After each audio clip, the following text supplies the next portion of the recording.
नेहाने छोट्या गावातील अरुंद रस्ते मागे सोडले होते. रेल्वे स्टेशनवरून जेव्हा तिने ट्रेन पकडली तेव्हा तिची आई दरवाजापर्यंत येऊन म्हणाली होती की, मुली, शहर मोठे आहे पण तिथले लोक मनाने खूप लहान आहेत. स्वतःची काळजी घे. त्यावेळी नेहा हसली आणि म्हणाली, आई, तू मला एवढं का घाबरवतेस? हे शहर स्वप्नांची दुनिया आहे. पण आईच्या डोळ्यात जी सावली होती ती तिच्या हास्यापेक्षा जास्त खोल होती. शहरात पोहोचताच नेहाचे डोळे विस्फारले. समोर उंच इमारती, वेगाने धावणाऱ्या गाड्या, सगळीकडे प्राण्यांसारखे धावणारे लोक, सगळं काही दुसऱ्याच जगाचा भाग असल्यासारखे वाटत होते. गावाच्या साधेपणानंतर इथला हा आवाज भयानक आणि आकर्षक दोन्ही होता. तिने तिचे सामान एका लहान भाड्याच्या खोलीत ठेवले होते. खोलीच्या भिंती खवल्यांच्या थराने झाकलेल्या होत्या आणि खिडकीतून थेट समोरची मोठी इमारत दिसत होती. पण नेहाला असं वाटलं जणू काही हेच तिच्या नवीन जगाचं दार आहे. ऑफिसमधील तिचा पहिला दिवस आशेने भरलेला होता. चांगले कपडे घालून आणि हातात एक नवीन डायरी घेऊन जेव्हा ती मेट्रो स्टेशनवर पोहोचली तेव्हा तिला गर्दीचा सामना करावा लागला. लोक धडपडत आत येत होते. नेहा कशी तरी गर्दीत जागा बनवण्यात यशस्वी झाली. मग तिला जाणवलं की काही डोळे तिच्याकडे पुन्हा पुन्हा पाहत आहेत. सुरुवातीला तिला वाटले कदाचित मी जास्त विचार करत असेल, पण तिने आजूबाजूला पाहिले तर सत्य तिच्या समोर होते. तिच्या शेजारी एक मध्यमवयीन माणूस उभा होता. त्याचे डोळे निर्लज्जपणे नेहाच्या चेहऱ्यावर आणि नंतर तिच्या कपड्यांवर फिरत होते. नेहाने दुसरीकडे पाहिले आणि स्वतःशीच म्हणाली, तो माझ्याकडे का पाहत आहे? मी काय तमाशा आहे का? तिचा घसा कोरडा पडला, पण ती शांत राहिली. मेट्रोचा दरवाजा उघडला, गर्दी खाली उतरली आणि नेहा पटकन बाहेर पडली. ऑफिसचे वातावरण वेगळे होते. सुरुवातीला सर्वांनी तिचे हसून स्वागत केले, पण हळूहळू नेहाला जाणवू लागले की तिची नजर इथेही तिचा पाठलाग करत आहे. केबिन पासून कॅन्टीन पर्यंत काही नजरा कुठेतरी तिच्यावर येऊन थांबत होत्या. एकदा ब्रेक दरम्यान तिच्या मागे बसलेला मुलगा त्याच्या मित्राला हळुवारपणे म्हणाला, तू तिला पाहिलीस का? ती नवीन आहे, ती छान आहे ना? आणि दोघेही हसले. नेहाचे हृदय धडधडू लागले. ती मागे येऊन कडक आवाजात म्हणाली, तुम्ही लोक ऑफिसमध्ये आहात, रस्त्यावर नाही. त्यामुळे सभ्यतेने बोलायला शिका. मुलांनी त्यांचे हास्य दाबले, पण त्यांच्या डोळ्यातील चमक तशीच राहिली. संध्याकाळी नेहा तिच्या खोलीत परतली तेव्हा तिच्या आत एक विचित्र शून्यता होती. खिडकीतून बाहेर पाहिले तर रस्त्यावरचे दृश्यही तसेच होते. एखादी मुलगी जवळून जाते न जाते तोवर भुकेले लांडगे शिकार शोधत असल्यासारखे तिच्यावर पडायचे. त्या रात्री नेहा बराच वेळ झोपू शकली नाही. तिने उशीत तोंड लपवले आणि स्वतःशीच म्हणाली, सगळे लांडग्यासारखे पाहत असतात. माहित नाही त्यांना काय दिसते. त्या माणसांसारखे स्त्रियांकडे का पाहत नाहीत? तिच्या डोळ्यातून अश्रू तरळले, पण तिने स्वतःशी शपथ घेतली की ती भीतीने मागे हटणार नाही. हे शहर जितके इतरांचे आहे तितकेच तिचेही आहे. दुसऱ्या आठवड्यापर्यंत नेहाला वाटले की ती थोडा बहुत शहराचा वेग पकडला आहे. सकाळची मेट्रो, ऑफिसला जाणारी गर्दी, फाईल्सचा भार आणि संध्याकाळी खोलीतील एकटीची शांतता, हे सर्व तिचे रोजचेच दिनक्रम बनले होते. पण आतून तिला असे वाटू लागले होते की या शहराच्या गर्दीतही ती एकटीच आहे. ऑफिसमध्ये तिचा सर्वात जास्त सामना रवीशी होत असे. रवी तिच्या टीममध्ये होता. तो कामात खूप तेज आणि बोलण्यात खूप सहज होता. जेव्हा जेव्हा नेहा गोंधळायची तेव्हा रवी तिला मदत करायचा. एके दिवशी जेवणाच्या सुट्टीत रवी म्हणाला, नेहा, तू अजूनही सर्वांना घेऊन खूप सावध राहतेस. इथे सगळेच वाईट नसतात. नेहाने हलकेसे स्मितहास्य केले आणि उत्तर दिले, कदाचित तू बरोबर बोलत असशील, पण आतापर्यंत मी पाहिलेल्या नजरा विश्वास करण्यालायकीच्या नव्हत्या. रवी काही क्षण गप्प राहिला, मग म्हणाला, नजरा तर बदलणार नाहीत, पण तूच स्वतः ठरवू शकते की त्यांच्या प्रभावाखाली यायचं आहे की नाही. त्यावेळी नेहा काहीही बोलली नाही, पण ही गोष्ट तिच्या मनाला भिडली. काही दिवस गेले. हळूहळू नेहा तिच्या कामाने सर्वांना प्रभावित करू लागली, पण यशासोबतच कुजबुजही वाढू लागली. कॉरिडॉरमध्ये चालताना तिने अनेकदा ऐकू येते असे की आता बॉसची आवडती झाली आहे. अरे, इतक्या लवकर प्रमोशन कसे मिळेल? काहीतरी तडजोड करावीच लागेल. नेहाचे रक्त उकळत होते. एके दिवशी असाच एक टोमणा तिच्या कानावर पडला. तेव्हा ती मागे वळून म्हणाली, जर तुम्ही लोक कठोर परिश्रमाला उपकार मानत असाल तर तुम्हाला कठोर परिश्रमाचे मूल्य कळत नाही. तिच्या आवाजात इतका दृढता होती की संपूर्ण कॉरिडॉर शांत झाला. पण नेहाला माहित होते की ही शांतता कायमची नाही. संध्याकाळी ती तिच्या खोलीत परतत असताना तिला दिसले की समोरच्या गल्लीत 3 मुले उभी होती आणि जवळून जाणाऱ्या प्रत्येक मुलीवर टीका करत होती. एका मुलीने पटकन तिचा चेहरा झाकण्यासाठी दुपट्टा काढला आणि डोके खाली करून तिथून निघून गेली. नेहा तिथेच उभी होती. तिला काहीतरी बोलावंसं वाटत होतं, पण मग तिला वाटलं, मी एकटीने काहीही बोलले तर फिरून माझ्यासाठी त्रास निर्माण करतील. त्या रात्री तिला पुन्हा झोप येत नव्हती. खिडकीतून काळोख्या आकाशाकडे पाहत ती स्वतःशी म्हणाली, का एका महिलेचं आयुष्य एवढंच आहे का? सगळीकडे घुरणारे डोळे, टोमणे आणि भीती. नाही, मला ही भीती मोडावी लागेल. जर मी गप्प राहिले तर कदाचित उद्या तीच मुले माझ्या एका बहिणीला आणखी अपमानित करतील. दुसऱ्या दिवशी तिने ठरवलं की आता तिच्या भीतीला एक शस्त्र बनवेल. तिने एक डायरी विकत घेतली आणि म्हणाली की आजपासून मी दररोज माझ्यासोबत घडलेल्या गोष्टींबद्दल सत्य लिहीन. हा माझा आवाज असेल.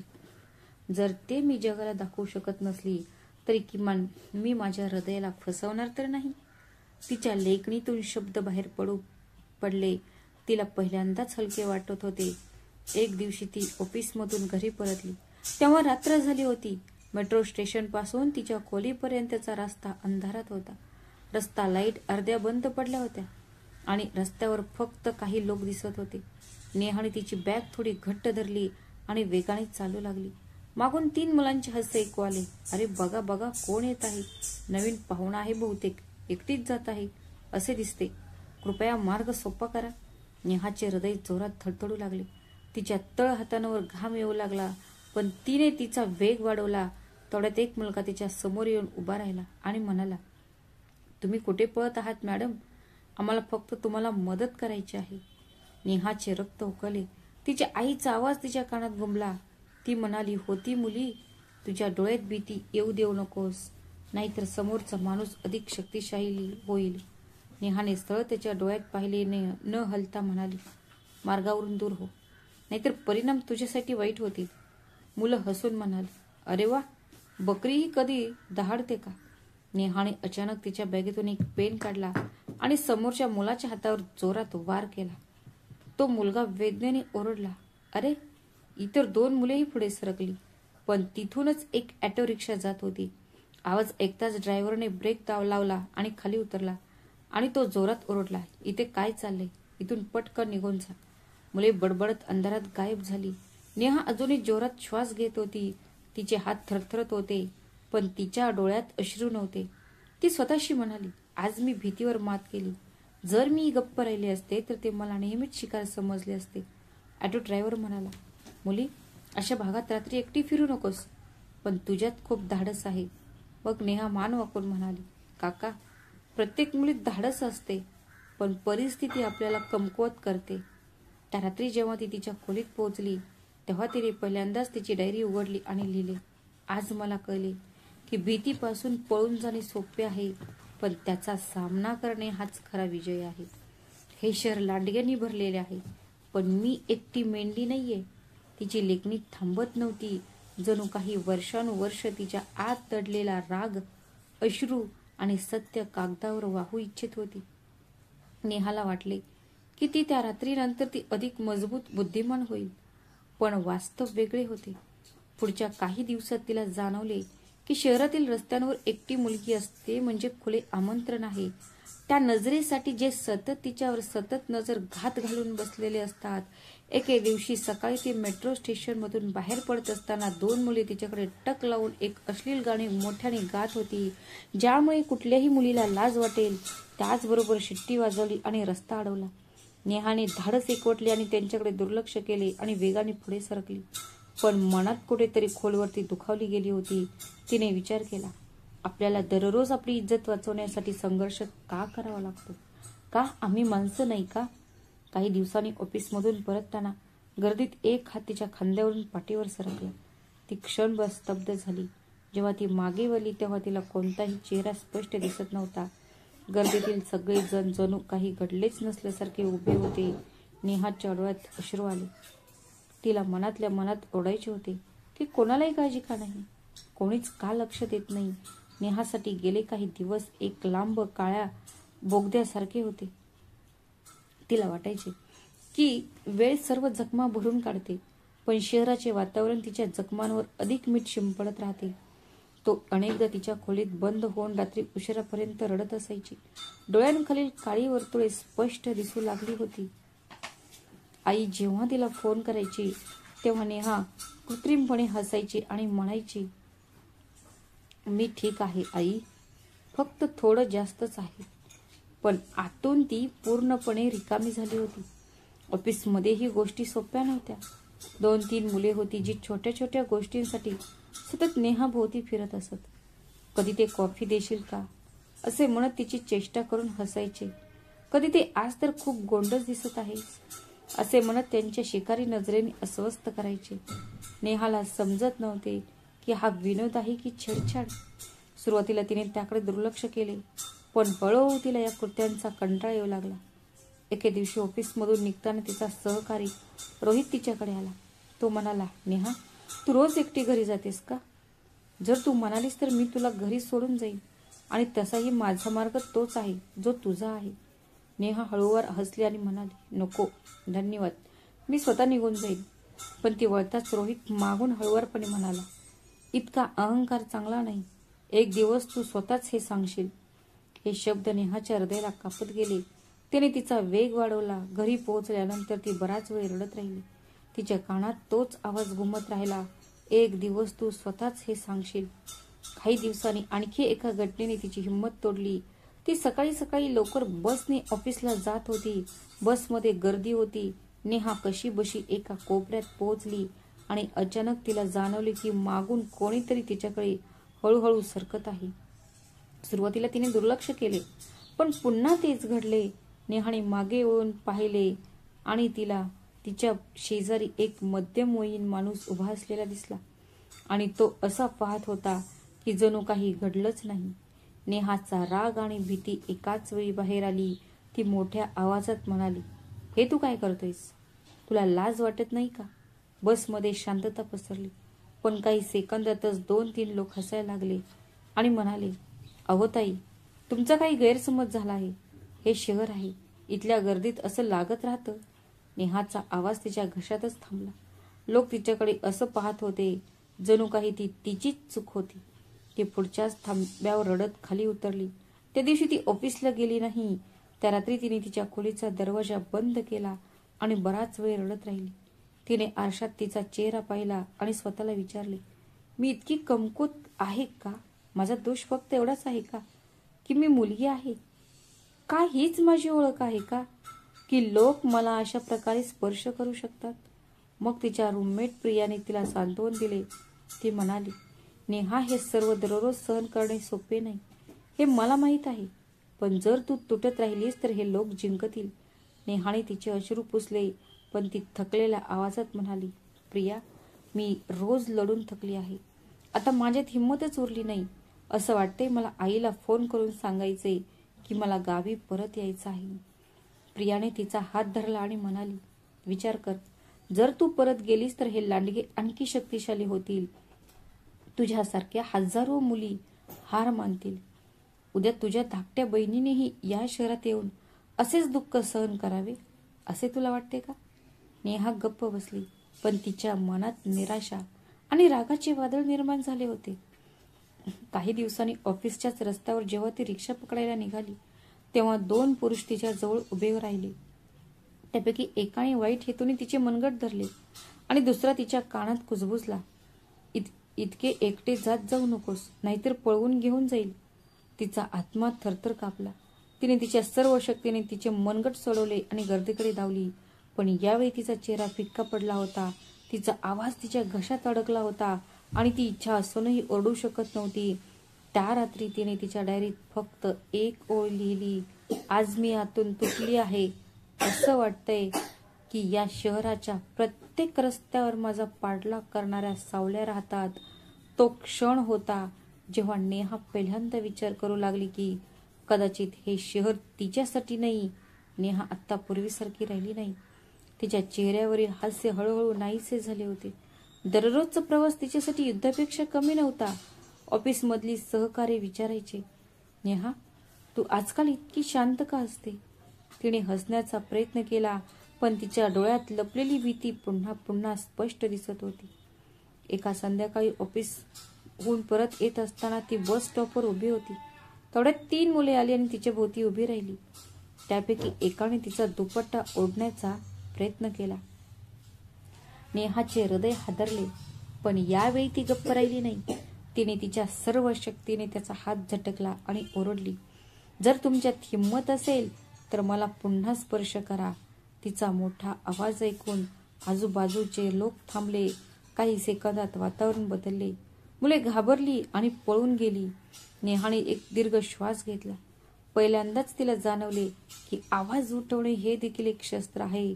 पण त्याच क्षणी तिच्या मनात एक खोल भीती बसली. ती विचार करू लागली, जर एखाद्या दिवशी मला मदत करायला आले नाही तर, जर मी एकटीच पडले तर. त्या रात्री ती बराच वेळ बेडवर पडून छताकडे पाहत राहिली. अश्रू वाहत होते. तिने आईला फोन केला. फोन उचलताच ती रडत म्हणाली, आई, मी थकली आहे. या शहरात दररोज कोणी ना कोणी माझ्या प्रतिष्ठेला हानी पोहोचवण्याचा प्रयत्न करत आहे. मी आता ते सहन करू शकत नाही. आईचा आवाज शांत होता, पण शब्दांमध्ये एक खोल शक्ती होती.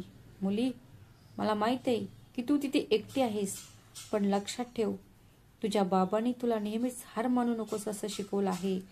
तू माझी तीच नेहा आहेस ना, जी लहानपणी कोणी तुझे खेळणे हिसकावून घेतल्यावर संपूर्ण गावाशी भांडायची.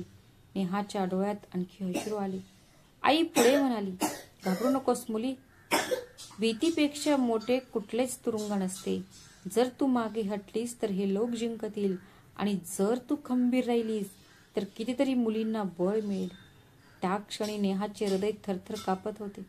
पण कुठेतरी तिच्या आईच्या शब्दांनी तिच्या आतली विझलेली ठिणगी पुन्हा जागृत केली. दुसऱ्या दिवशी ऑफिसमध्ये तिने तिच्या मैत्रिणी प्रियाला सांगितले, प्रिया, मी आता गप्प बसणार नाही. जर काही झाले तर मी माझा आवाज उठवीन आणि तू माझ्या पाठीशी उभी राहावी अशी माझी इच्छा आहे. प्रिया हसली आणि म्हणाली, नेहा, मला हेच हवं होतं. तू एकटी नाहीस. नेहाला पहिल्यांदा जाणवलं की माणूस तुटल्यानंतरही पुन्हा उभा राहू शकतो. पण येणारे दिवस तिच्या धाडसाची मोठी परीक्षा घेणार आहेत हे तिला माहिती नव्हतं. नेहाने आता ठरवलं होतं की ती गप्प बसणार नाही. पण आयुष्याने तिला दिलेली पुढची परीक्षा पाहिल्यासारखी भयानक नव्हती, तर ती खूपच भयानक होती. त्या दिवशी पाऊस पडत होता. तिला ऑफिसमधून उशीर झाला होता आणि शेवटची बस सुद्धा निघून गेली होती. मग असहाय्याने तिने रिक्षा पकडली. रिक्षावाला तिला एका अंधाऱ्या रस्त्यावरून घेऊन जाऊ लागला. नेहाला संशय आला, भैया, हा चुकीचा रस्ता आहे. तुम्ही मुख्य रस्त्यावरून का जात नाही? रिक्षा चालक हसला आणि म्हणाला, मॅडम, हा एक शॉर्टकट आहे. आपण लवकरच पोहोचू. पण थोड्याच वेळात नेहाचा संशय भीतीत बदलला. 3 मुले निर्जन रस्त्यावर उभी होती. रिक्षा थांबली. तिचे हृदय जोरात धडधडू लागले. मुलांनी रिक्षा चालकाला काही पैसे दिले आणि तिच्याकडे सरकले. नेहाला समजले की हे सर्व पूर्वनियोजित आहे. तिने ताबडतोब तिच्या बॅगेतून पेपर स्प्रे काढला, जो तिच्या आईने तिला वारंवार ठेवण्यास सांगितला होता. जसा एका मुलाने तिचा हात धरण्याचा प्रयत्न केला, तेव्हा तिने तो स्प्रे पूर्ण ताकदीने त्याच्या डोळ्यावर मारला. तो ओरडला, माझे डोळे, माझे डोळे. इतर दोघेही पाहून घाबरले.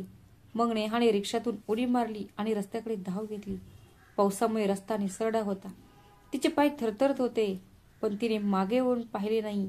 तिला रस्त्यावर वाहनांचे दिवे दिसले. ती धावत ओरडली, वाचवा, मला वाचवा. दुचाकीवरून येणाऱ्या एका तरुणाने लगेच त्याची दुचाकी थांबवली आणि नेहाला मागे बसवून थेट गाडी पोलीस स्टेशनकडे घेतली. नेहा थरथर कापत होती. पोलीस स्टेशन गाठताच ती रडायला लागली. तिचा आवाज थरथरत होता, जर माझ्याकडे आज पेपर स्प्रे नसता तर आज काय झाले असते. पोलिसांनी ताबडतोब गुन्हा दाखल केला आणि मुलांचा शोध सुरू केला. पण नेहाची भीती अधिक खोलवर रुजली होती. त्या रात्री ती तिच्या खोलीत एकटी बसून विचार करत होती, किती काळ, अजून किती काळ हिला भीतीने जगतील. आमचा काय दोष? आम्हाला फक्त सन्मानाने जगायचं आहे. दुसऱ्या दिवशी सकाळी ऑफिसमध्ये तिने प्रियाला सांगितले, प्रिया, आता ही माझी लढाई नाही, ही आपली लढाई आहे. जर आपण गप्प राहिलो तर असे लोक अजून वाढतील. प्रियाने तिचा हात धरला आणि म्हणाली, नेहा, तू एकटी नाहीयेस, मी तुझ्या सोबत आहे. आणि फक्त मीच नाही तर अशा अनेक मुली ज्यांना तुझ्यासारख्यांची गरज आहे. नेहाच्या डोळ्यात अश्रू होते, पण यावेळी ते अश्रू भीतीचे नव्हते, तर दृढ निश्चयाचे होते. पाऊस थांबला होता, पण शहरातील रस्त्यांवर पाण्याचा पातळ थर अजूनही चमकत होता. नेहा सकाळी उठली आणि काल रात्रीच्या घटनेनंतर पहिल्यांदाच खिडकी उघडली. थंड हवेसोबत आतून एक विचित्र भीती निर्माण झाली. जणू तिच्या शरीराला आठवले की भीती कशी असते. तिने तिचा चेहरा धुतला, गॅसवर चहा ठेवला आणि बराच वेळ उकळत्या पाण्याकडे पाहत राहिली. आज ऑफिसला जाईन अगदी तसेच जसे दररोज जाते, ती हळूहळू स्वतःला म्हणाली. भीती जर सवय बनली तर माणूस जगणे विसरतो. रस्त्यात तेच वळण, तेच उतार, तेच बंद पडलेले स्ट्रीट लाईट. ती काही पावले थांबली. वर पाहिले, ब्लब अजूनही काळा पडलेलाच होता. जवळून जाणाऱ्या स्कूटरच्या टायराने पाण्याचे फवारे उठवले. ते फवारे तिच्या पायावर आल्यानंतर थंड झाले. आतून आवाज आला, हा फक्त वाईट काळ नाही, तर आपण या गोष्टींकडे दुर्लक्ष करण्याच्या सवयींचा परिणाम आहे.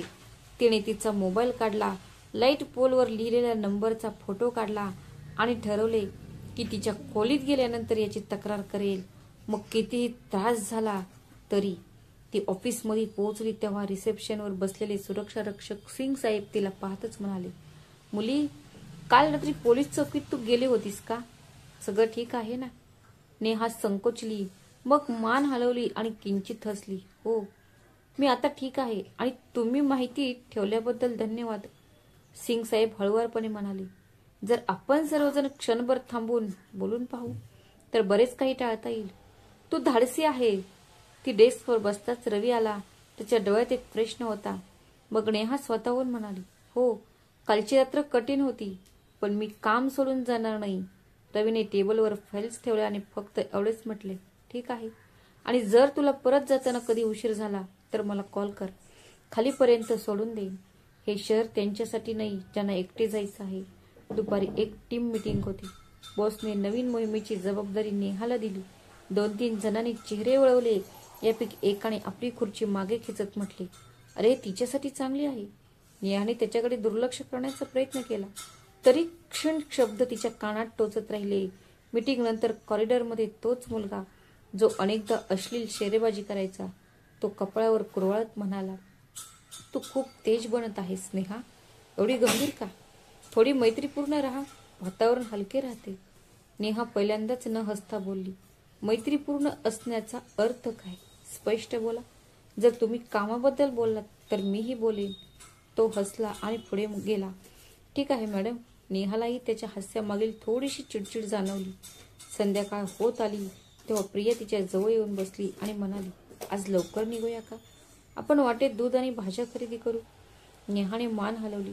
पुन्हा दोघेही त्याच वळणावर येऊन थांबले. प्रियाने वर पाहिले, लाईट पुन्हा बंद होत्या. नेहाने फोटो दाखवला आणि म्हणाली, मी तक्रार करेन. माझे बाबा म्हणायचे की तक्रार करणे वाईट नाही, पण वाईट पाहून गप्प बसणे हे चुकीचं आहे. दोघेही काही वेळ तिथेच उभ्या राहिल्या. ये जा करणाऱ्या लोकांच्या चेहऱ्यावर रोजचा थकवा होता. त्यामुळे कोणीही वर पाहत नव्हते. जणू काही अंधार त्यांच्या दैनंदिन दिनचर्येचा भाग होता. कॉलनीबाहेर भाजी विक्रेत्याजवळ एक वृद्ध महिला बसली होती. तिच्या कपाळावर घामाचे पातळ थेंब होते. तिचे डोळे नरमलेले होते. नेहाने बॅग पुढे केली तेव्हा महिला म्हणाली, मुली, त्या दिवशी त्या ड्रायव्हर सोबत तूच पोलीस स्टेशनला गेली होतीस का? मी ऐकलं. एकटी मुलगी आहेस, धाडसी आहेस, पण काळजी घे आणि सावध राहा. नेहा खाली वाकून म्हणाली, आई, सावध राहणे आता रोजची सवय झाली आहे, पण किती सावधगिरी बाळगून ही लोक टक लावून पाहतात. जणू काही स्त्री ही चालता फिरता जीव नसून एक काचेचा तुकडा आहे, जिला प्रत्येक क्षणी तुटण्याचा धोका असतो. आईने तिचे हात धरले आणि म्हणाली, काच जर आगीत टाकली तर ती अधिक मजबूत होते, तू तुटणार नाहीस. नेहा खोलीत येताच तिने तिचा लॅपटॉप उघडला. वीज विभागाची हेल्पलाईन शोधली. त्या स्ट्रीट लाईटचा नंबर टाकला. लोकेशन पाठवले. मग मेसेज आला, 72 तासात समाधान. ती बराच वेळ स्क्रीनकडे पाहत राहिली. ठीक आहे, तिला वाटले काउंटडाऊन सुरू होत आहे. दुसऱ्या दिवशी ऑफिसमधील HR कडून एक मेल आला. अर्ध्या रात्रीनंतर सुरक्षित घरी परतण्यासाठी कॅब सुविधा आणि सुरक्षा कर्मचारी गेटवर उपलब्ध आहेत. जर कोणाला गरज असेल तर तुमच्या मॅनेजरला कळवा. नेहाला आठवले की तिने काल HR थोडक्यात सांगितले होते की रात्री उशिरा शहरात परतल्यावर काय होते. तिने मेल वाचला आणि एक दीर्घ श्वास घेतला. कधी कधी लहान बदल देखील खूप आराम देऊ शकतात. कॉफी मशीन जवळ उभे राहून ती स्वतःला हळुवारपणे म्हणाली, कदाचित आपल्याला ते पुन्हा पुन्हा सांगावे लागते. तेव्हा कुठे व्यवस्था जागी होते. कंपनीच्या कामाच्या ठिकाणी दुपारच्या जेवणाच्या वेळी लैंगिक छळ प्रतिबंधक समितीची नोटीस बोर्डवर दिसली. तक्रारी गोपनीय आहेत. मोकळ्या मनाने बोला. नेहाने थोडा वेळ पोस्टर वाचले. तिला त्या मुलाचे हास्य, कॉरिडॉरमधील कुजबूज आणि कॅन्टीनमधील खाली पाहिलेली नजर आठवली. तिने तिच्या फोनमध्ये तारखा नोंदवल्या, घटना लिहून ठेवल्या, वेळ जोडली. जणू काही ती काही गणिते करत होती. संध्याकाळपर्यंत तिने एक छोटासा मेल तयार केला. शब्द अचूक होते, घटनेचे तपशील स्पष्ट होते, आवाज नव्हता, फक्त तथ्य होते. पाठवू का, ती स्वतःशीच म्हणाली. बोट क्षणभर थांबले. नंतर तिने सेंड बटन दाबले. मेल पाठवल्यानंतर आलेला रिक्तपणात ती भीती नव्हती, तर एक विचित्र शांतता होती. जणू काही विहिरीत पडलेला एक दगड तळाशी पोहोचला होता आणि साचलेल्या पाण्याला हलवत होता. रात्री गल्लीच्या रस्त्यावर एक परिचित हालचाल होती. पान दुकानात रेडिओ मंदपणे वाजत होता. 2 मुले बॉल खेळत हसत होती. त्याच क्षणी रिक्षातून एक जळजळीत आवाज आला. अरे मॅडम, एवढ्या रात्रीच्या यावेळी तुम्हाला सोडू का? तोच रिक्षावाला होता. नेहाचे पाय क्षणभर थरथरले. तिने घसा साफ केला आणि अतिशय शांत आवाजात म्हणाली, नको.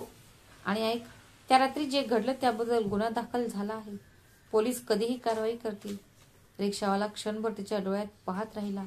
मग त्याने नजर खाली केली. पण मॅडम शब्द त्याच्या घशात अडकले. नेहा पुढे सरकली. तिच्या मागे असलेल्या रेडिओचा आवाज थोडा मोठा झाला. जुने गाणे चालू होते. 3ऱ्या दिवशी सकाळी ती पुन्हा त्याच प्रकाशाखाली थांबली. ब्लब बदलला होता. ओल्या रस्त्यावर पिवळा प्रकाश पसरत होता. ती उत्स्फूर्तपणे हसली. एक छोटा ब्लब आणि तो खूप धैर्य देतो, ती स्वतःशी म्हणाली. तिने जवळ असलेल्या चहा विक्रेत्याला विचारले, ही लाईट कधी दुरुस्त केली? चहा विक्रेत्याने सांगितले, रात्री 2 लोक आले, शिडी वापरून ती दुरुस्त केली आणि निघून गेले. कदाचित कोणी तक्रार केली असेल. आता सर्व मुले आणि मुली शांतपणे जातील.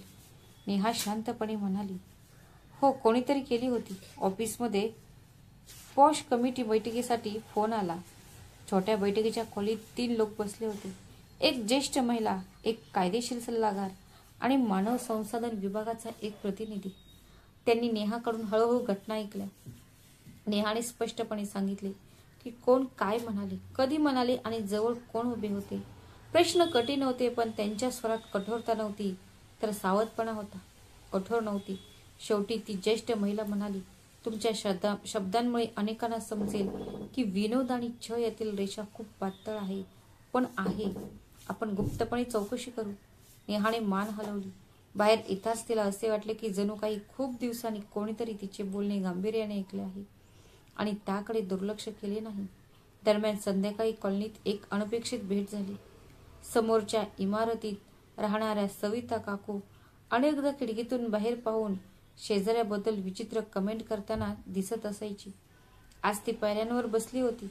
नेहा तिथून जात असताना तिने हाक मारली, मुली, एक क्षण थांबते का? नेहा वळली. तेव्हा ती म्हणाली, तू एकटीच येत जात असते. मी बरेच वेळा पाहिलं आहे. कॉलनीच्या रस्त्याच्या कोपऱ्यावर मुली उभी राहतात. मी सोसायटीच्या चौकीदारालाही सांगितले, पण तो तोंड फिरवतो. काल 2ऱ्या मजल्यावर राहणाऱ्या सुनीता आणि मी ठरवले की आम्ही दररोज रात्री 8 ते 10च्या दरम्यान आईपायीने खाली बसू आणि कोणत्याही मुलीला एकटे जाऊ देणार नाही. जर सोबत हवी असेल तर मला सांग. पहिल्यांदाच नेहाने सविता आंटीला एक नवीन दृष्टिकोनातून पाहिले. काकू, तुम्ही जे म्हणालात त्याबद्दल धन्यवाद. मीही तुमच्यासोबत बसेन. 2 दिवस मी, 2 दिवस तुम्ही. काकूंचा चेहरा समाधानाने भरला. बस, अजून काय हवे आहे? थोडीशी सोबत, थोडा प्रकाश. रात्री ती खरोखरच खाली बसल्या. एका बाकावर थर्मोसमध्ये चहा, 2 पेपर कप आणि समोर पसरलेला तो रस्ता. जवळून जाणाऱ्या मुली त्यांच्याकडे पाहून हसत जायच्या, काही हात हलवत जायच्या. 2 किशोरवयीन मुली दुरून आली, थोड्या थांबल्या आणि पुन्हा निघून गेली. सविता काकू हळूच म्हणाला, पाहिले, लोक एकत्र असतील तर भीतीला देखील भीती वाटते. नेहा हसली. खूप दिवसांनी हे हास्य होते, ज्यामध्ये थरथर कापणे नव्हते. इतक्यात घरून फोन आला. आईचा आवाज काळजीत होता. वडिलांच्याच आवाजात ठहराव होता. मुली, एक प्रस्ताव आला आहे. तो एका चांगल्या कुटुंबातून आहे. विचार कर. नेहा बराच वेळ शांत राहिल्यानंतर म्हणाली, आई, आत्ता नाही. आता मला स्वतःला ठीक करायचं आहे. मला माझ्या पायावर उभे राहायचं आहे. मग आई हळुवारपणे म्हणाली, ठीक आहे, जे काही करशील ते शहाणपणाने कर. आम्ही आहोत इथे. फोन ठेवल्यानंतर ती काही वेळ खिडकीजवळ उभी राहिली. दूर एका फ्लॅटमध्ये लोक जेवण करत असताना हसत होते. हास्याचा आवाज भिंतीने धडकून तिच्या खोलीत पोहोचला आणि नंतर थांबला. पुढच्या आठवड्यात ऑफिसमध्ये बदल दिसून येऊ लागले. कॅन्टीनमध्ये तोच मुलगा जो नेहमी घाणेरडे बोलायचा, आता डोळ्यांचा संपर्क टाळतो. एके दिवशी तो आला आणि अनिच्छेने म्हणाला, जर माझ्या शब्दांनी तुला अस्वस्थ केले असेल तर मी माफी मागतो. शब्द अनिच्छेने होते, पण ते काहीतरी होते. नेहा म्हणाली, माफी मागण्यापेक्षा जास्त महत्वाचं आहे की भविष्यात कोणीही मर्यादा ओलांडणार नाही. तो डोके हलवत निघून गेला. रवी जवळच उभा होता. तो हळुवारपणे म्हणाला, तुला वाटले होते का हे सर्व सोपे होते? नेहाने उत्तर दिले, नाही, पण ते आवश्यक होते. कॉलनीतील महिला आता संध्याकाळी त्या बेंचपाशी थांबत असत. कोणाचा दुपट्टा सरकत होता. काही जण त्यांच्या बॅगा सरळ करायचे, काही जण फक्त म्हणायचे, काल माझ्यासोबतही असेच घडले, आणि थांबायच्या.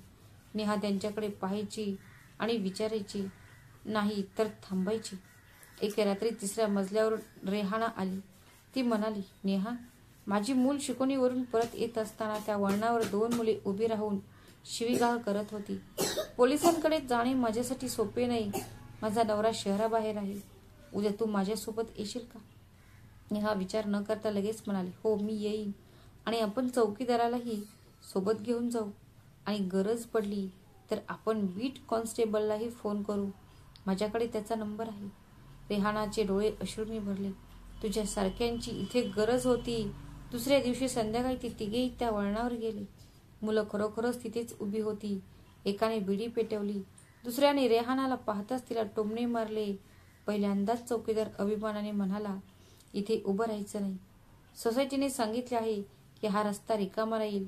नेहाने तिच्या मोबाईलवर बीट कॉन्स्टेबलचा नंबर उघडला आणि मोठ्याने म्हणाली, साहेब, ही तीच मुले आहेत. मी लोकेशन पाठवत आहे. 2 मिनिटात पोलिसांची बाईक तिथे आली.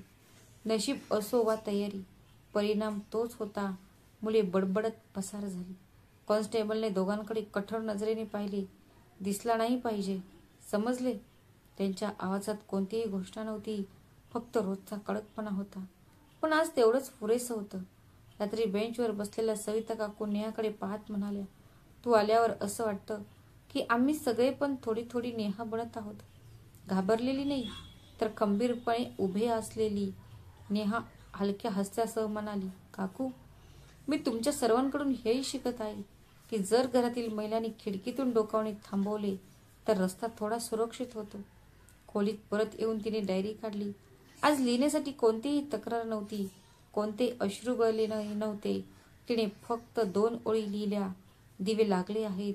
लोक बाकांवर बसू लागले आहेत. कदाचित शहर बदलणे हे मोठे वाक्य नाही, ते लहान शब्दांची मालिका आहे. एक ब्लब, एक तक्रार. एकत्र बसणे. पंख्याच्या आवाजाने रात्री अधिकच गडद झाली.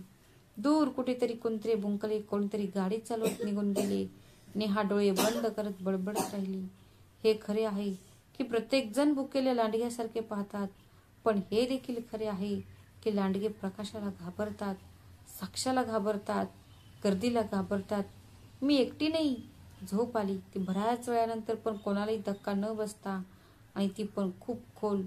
जणू काही थकवा एखाद्या सुरक्षित किनाऱ्यावर डोके ठेवून विश्रांती घेण्यासाठी बसला होता. येणाऱ्या काळात काय होईल हे तिला माहीत नव्हते, पण तिला हे माहीत होते की ती प्रत्येक वळणावर शांतता राहणार नाही, आणि प्रत्येक अंधारात कोणी ना कोणी तक्रार नोंदवली असेल, आणि तिथेही कोणीतरी दिवा लावला असेल. कथा इथेच संपते, पण नेहासारख्या हजारो मुलींची लढाई अजूनही सुरू आहे. कदाचित तुमच्या आजूबाजूलाही एखादी नेहा असेल जी शांतपणे दुःख सहन करत असेल. विचार करा, जर आपण सर्व एकत्र उभे राहिलो तर किती जीवन बदलू शकतो. जरी कथा तुम्हाला आवडली तर ती काळजीपूर्वक वाचा. जर ते तुमच्या हृदयाला स्पर्शून गेली असेल तर शेअर करा, जेणेकरून इतरांनाही विचार करायला भाग पाडले जाईल. या प्रवासातील कोणतं वळण तुम्हाला सर्वात खोल वाटलं ते आम्हाला कमेंटमध्ये नक्की सांगा. आणि हो, जर तुम्हाला अशा आणखी कथा ऐकायच्या असतील तर चॅनेलला सबस्क्राईब करायला विसरू नका. भेटूया पुढच्या कथेत. तोपर्यंत स्वतःची आणि प्रियजनांची काळजी घ्या आणि लक्षात ठेवा, प्रत्येक कथा तुम्हाला काहीतरी शिकवून जाते. श्री स्वामी समर्थ. धन्यवाद.